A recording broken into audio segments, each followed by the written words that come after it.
মৰমৰ শিক্ষাৰ্থীসকল, আজি আমি 24 নম্বৰ পাঠত থকা বৈজ্ঞজ আৰু উম আখৰটো লিখিম। কেনেকৈ লিখে আমি সেইটো চাওঁ আহা। প্ৰথমতে আমি লিখিম বৈজ্ঞজ আখৰ। প্ৰথম আমি দিম মাত্ৰাডাল, তাৰপিছত এইখিনিৰ পৰা আমি এনেকৈ বেকাকৈ 3 নম্বৰ আঁচত লগাই 2 নম্বৰ আঁচলৈ নিম। এইটো 2 নম্বৰ পাঠ।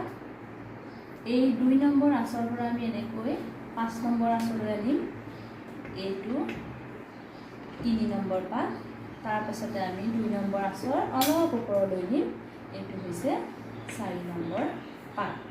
আৰু এইখিনিৰ পৰা 2 নম্বৰ আঁচলৈ আনিলোঁ। এইটো হৈছে 5 নম্বৰ পাঠ।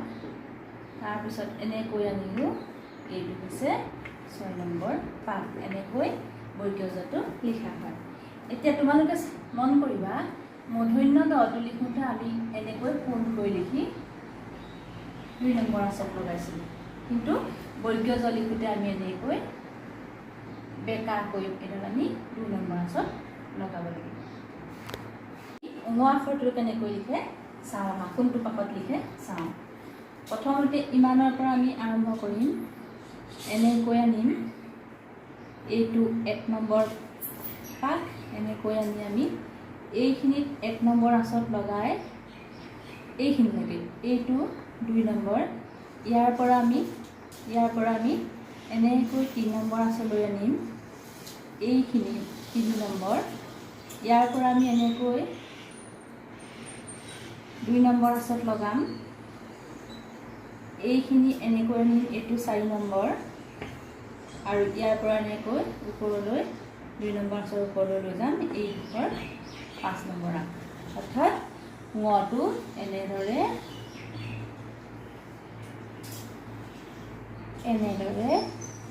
3 নম্বৰ আঁচত লগাই 4 নম্বৰ আঁচত লগাই এনেদৰে লিখা হয়। এইটো হৈছে ঙ। আমি আখৰ দুটা কেনেকৈ লিখে দেখিলোঁ।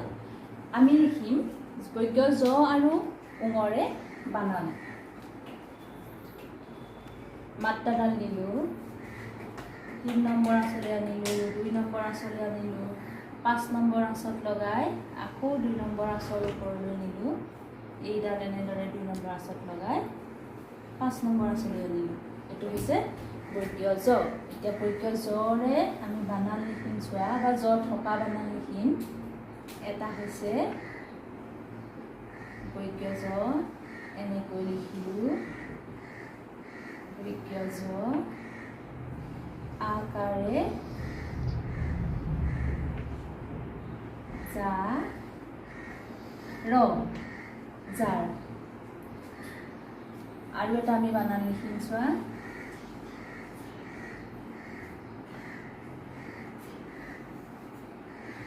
ৰ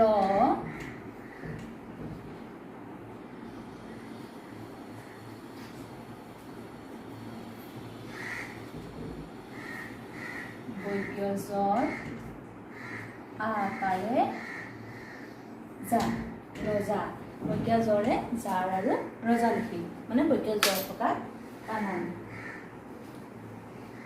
এতিয়া ঙৰে বানান লিখিম চোৱা।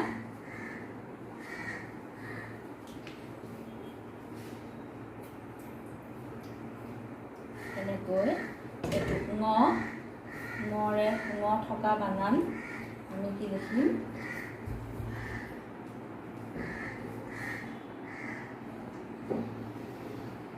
ৰ,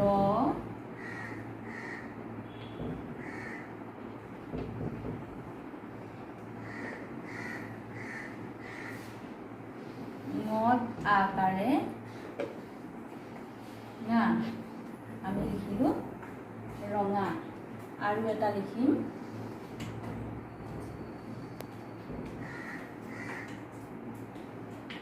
প্ৰথম চত হচৌকাৰে চু,